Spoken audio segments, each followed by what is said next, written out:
గౌతమ మహర్షి మహానుభావుడు. అంతటి గౌతమ మహర్షి యొక్క భార్య అహల్య, ఆమె మహాపతివ్రత, మహాతల్లి. వాళ్ళిద్దరూ ఎంతో గొప్ప జీవనం చేస్తూ ఎందరి యొక్క ఆర్తో పోగొట్టుకోవడానికి కారకులైనటువంటి వారు. అటువంటి గౌతమ మహర్షి యొక్క దంపతులు నివసిస్తున్నటువంటి కాలంలో ఇంద్రుడు అహల్య మీద తనకి ఉండిపోయినటువంటి కామము చేత ఒకానొక రోజున గౌతమ మహర్షి యొక్క వేషాన్ని ధరించి గౌతమ మహర్షి యొక్క ఉటజములోకి ప్రవేశించాడు. అది ఏ సమయంలో? తెల్లవారుజాము కాలంలో గౌతమ మహర్షి స్నానం చేయడానికి వెళ్ళారు. ఏదో కోడి పుంజై కూశాడు అలా రామాయణంలో లేదు. ఎందుచేత అంటున్నానంటే, ఎన్నో రామాయణాలు ఉండొచ్చు. రామాయణాలన్నీ ఎందుకు వచ్చాయంటే తరించడానికి. నేను ఏమీ తక్కువ చేసి మాట్లాడటం లేదు. అసలు రామాయణాన్ని ఎలాగో అలా వ్రాయాలన్న సంకల్పం కలగడం, రాయడం అంత తేలిక విషయం ఏం కాదు. అది ఈశ్వరానుగ్రహం ఉన్నవాళ్ళు మాత్రమే చేసే పని. దాన్ని తక్కువ చేసి మాట్లాడడం కన్నా తక్కువతనం ఇంకోటి లేదు లోకంలో. అది ఈశ్వరానుగ్రహం పొందిన మహానుభావులు చేసినటువంటి పని. రామాయణాన్ని ఏదో ఒక రకంగా స్పృశించి అలా ఆలోచించి వ్రాయగలిగారు అంటే వాళ్ళకి సీతారాముల కృప కలిగింది, వాళ్ళు వ్రాయగలిగారు. కానీ వాల్మీకి మహర్షికి బ్రహ్మగారి వరం ఉంది. నువ్వు రామాయణం రచన చేయడానికి కూర్చుంటే రహస్యము ప్రకాశము రెండూ నీ మనసులో కనపడతాయని. అంటే ఆ రామాయణం పరమ సత్యమైనటువంటి విషయం. రామాయణంలో కల్పితమైనటువంటి విషయాలు లేవు. రామాయణం కానీ భారతం కానీ భాగవతం కానీ మూడు ఇతిహాసములు అంటారు. ఇతిహాసములంటే ఇతిహాసం, అది అట్లే జరిగినది. అందుకే వాటిని పాత్రలు అనకూడదు. పాత్రలు అంటే కాల్పనిక సాహిత్యం. వ్యక్తులు వాళ్ళు యథార్థంగా ఉన్నారు, యథార్థంగా జరిగిన కథ. వ్యాసుడు భాగవతంలో అంతర్భాగం, వ్యాసుడు భారతంలో అంతర్భాగం, వాల్మీకి మహర్షి రామాయణంలో అంతర్భాగం. వాల్మీకి మహర్షి ఆశ్రమంలో సీతమ్మ ఉంది. వాల్మీకి మహర్షికి నారదుడు వచ్చి సంక్షేప రామాయణం చెప్పాడు. రామదర్శనాన్ని వాల్మీకి పొందారు. లవకుశులకి రామాయణం నేర్పారు, రామాయణ గానం చేయించారు. కాబట్టి వాల్మీకి అందులో ఒక వ్యక్తి. అటువంటి రామాయణం ఏదైతే ఉందో ఆ రామాయణము ఇతిహాసము. ఆ రామాయణ రచన చేస్తున్నప్పుడు రామాయణంలో ఉన్న వ్యక్తుల మనసులలో ఉన్న భావాలు కూడా నీకు తెలుస్తాయి. వరం ఇచ్చారు బ్రహ్మగారు. అందుకే వాల్మీకి రామాయణము పరమసత్యం. అందులో ఏం చెప్పబడిందో అది ఇక తిరుగులేనటువంటి విషయం. అందుకు నేను కోడి పుంజై కూసినట్టు రామాయణంలో లేదు అనడానికి కారణం అది. అందులో ఇంద్రుడు కోడి పుంజై కూశాడు అని లేదు. వాల్మీకి మహర్షి తెల్లవారుజామున స్నానం చేయడానికి వెళ్ళారు. అది ఆయన కర్తవ్యం, ఆయన ధర్మదృష్టి. ఆ సమయంలో స్నానం చేస్తారు పెద్దలు, అందుకని ఆ స్నానానికి వెళ్ళారు. ఆయన స్నానానికి వెళ్ళారు. ఆ సమయమునందు కలగకూడని కోరిక ఇంద్రుడికి కలిగింది. ఏ కారణానికి కలిగింది? ఏ దేవతా కార్యం తీర్చడానికి పక్కన పెట్టండి. విధానము దోషభూయిష్టము, సమర్థించే ప్రయత్నం చేయడం కుదరదు. పరదారాగమనము, దాని గురించిన కాంక్ష మృత్యుహేతువులు. ఇంద్రుడికి కోరిక కలిగింది. గౌతమ వేషాన్ని పొందాడు. గౌతమ వేషంలోకి వచ్చి తలుపు కొట్టాడు. అహల్య తలుపు తీసింది. ఎదురుగుండా వచ్చినటువంటి వాడు దాపరికంతో మాట్లాడలేదు. ఎప్పటి నుంచో నీ యందు నాకు మనస్సుంది, నీ సంగమ సుఖాన్ని అపేక్షిస్తున్నాను. గౌతముడు తిరిగి వచ్చే లోపల నువ్వు నాకు సంగమ సుఖాన్ని కటాక్షించమని అడిగాడు.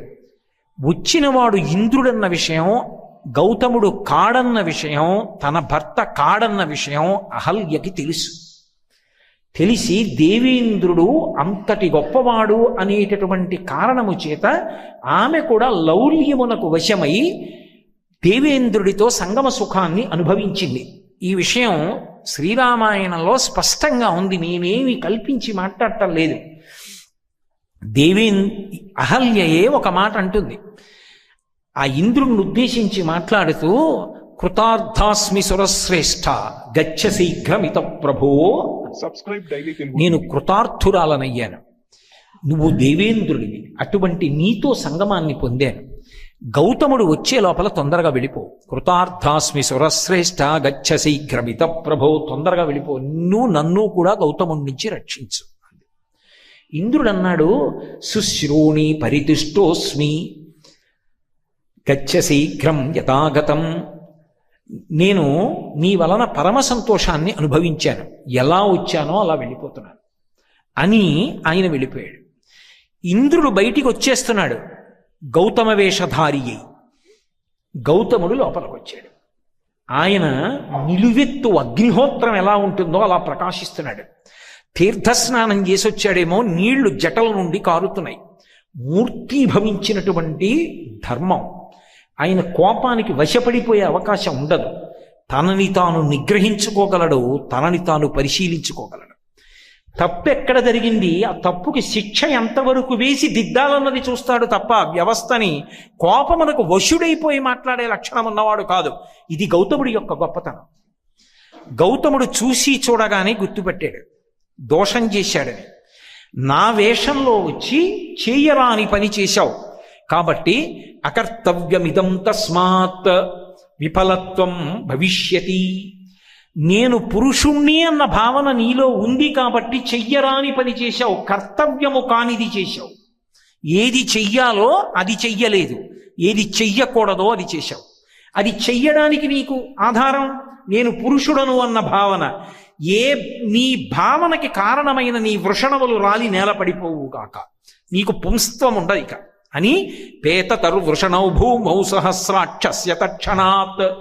గౌతముడి నోటి వెంట ఆ మాట రాగానే ఇంద్రుని యొక్క వృషణములు జారి నేలబడిపోయాయి. ఆయన పుంస్త్వం పోయింది. ఇక పైన ఇటువంటి తప్పు చెయ్యవు. తప్పు చెయ్యడానికి ఏది దోషమో దాన్ని తీసేశాను, ఇక నీకు తప్పు చేసే అవకాశం లేదు. సరే, తర్వాత ఏదో వెళ్ళాడు పితృదేవతల్ని ప్రార్థన చేశాడు, వాళ్ళు మేషాండములను ఇచ్చారు, అందుకే ఇప్పటికీ మేషము యొక్క అండములను భుజించకూడదు అని ఒక శాసనం ఇంద్రుడికి అమరుతాయమని. కాబట్టి ఇంద్రుణ్ణి అటువంటి శాపవాక్కుతోటి ధర్మం తప్పాడు కాబట్టి కారణం చెప్పి శపించాడు. అకర్తవ్యమిదం కార్యం, చెయ్యకూడని పనిచేశావు, అందుకు శపిస్తున్నానన్నాడు. మహర్షి తపస్సు తగ్గిపోతుంది, తపోఫలం నశిస్తుంది శాపాన్ని విడిచిపెడితే.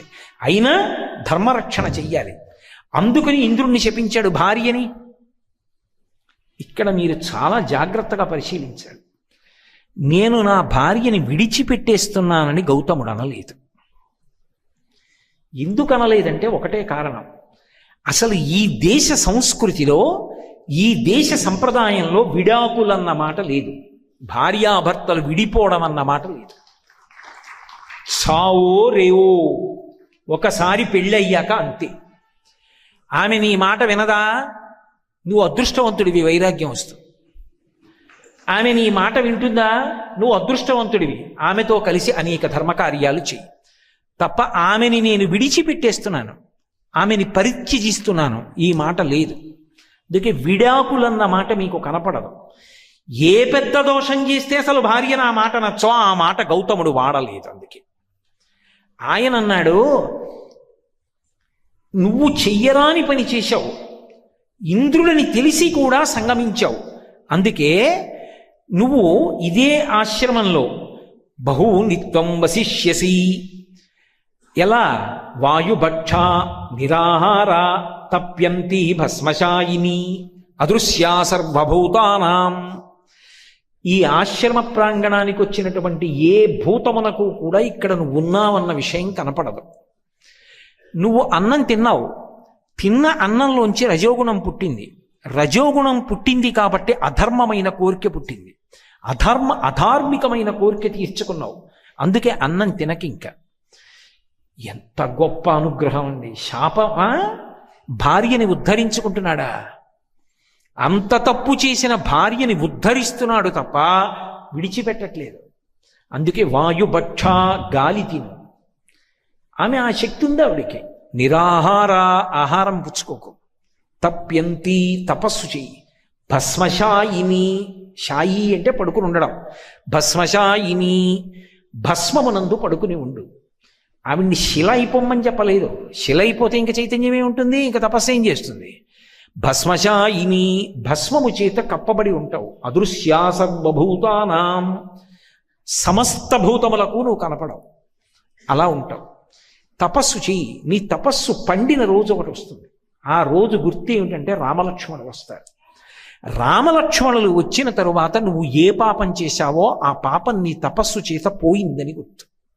అప్పుడు వాళ్ళకి ఆతిథ్యమి, నేను వచ్చి నిన్ను మళ్ళీ స్వీకరిస్తాను, మనం సంతోషంగా మళ్ళీ జీవనం చేద్దాం. ఇప్పుడు నాకు చెప్పండి, గౌతముడు కోపమునకు వశుడైతే ఇలా మాట్లాడగలడా? ఇంత లెక్క కట్టి ఇంత జాగ్రత్తగా భార్యని ఉద్ధరించుకోవడానికి మాట్లాడతాడా? అంతకన్నా దోషభూయిష్టమైనటువంటి వాక్కు నోటి వెంట వచ్చేస్తుందా? ఇది నిగ్రహించుకోవడం అంటే. ఇది తప్పు చేసినా ధర్మాన్ని దృష్టిలో పెట్టుకుని మాట్లాడాడు. అంటే కోపమును నిగ్రహించుకోగలిగిన వాళ్ళు ఎవరున్నారో వాళ్ళు మహాపురుషులై నిలబడతారు. వాళ్ళు పడిపోయిన వాళ్ళని పైకెత్తగలరు ఎవరంటే ఆ కోపాన్ని నిగ్రహించుకునే స్వభావం ఉన్నవాళ్ళు. ఆ నిగ్రహించుకునే స్వభావం గౌతముడికి లేకపోతే ఆయన మొత్తం తపస్సు పోయేట ఆయన ఏదేదేదేదో అనేసేయచ్చు అని అనలేదు. ఈ మాటలు అన్నాడు, ఆయన వెళ్ళిపోయాడు. బాలకాండలో విశ్వామిత్ర మహర్షి రాముడు అడుగుతాడు, ఏమిటి ఇంత నిర్జనంగా ఉంది ఈ ఆశ్రమ ప్రదేశం అంటే, విశ్వామిత్రుడు ఎంతో బాధతో చెప్పాడు, ఒకప్పుడు ఎందరో అతిథులతో ఋషులతో అద్భుతంగా ఉండేటటువంటి ఆశ్రమం రామా, ఈ గౌతమాశ్రమంలో ఒకప్పుడు ఇలా జరిగింది అని.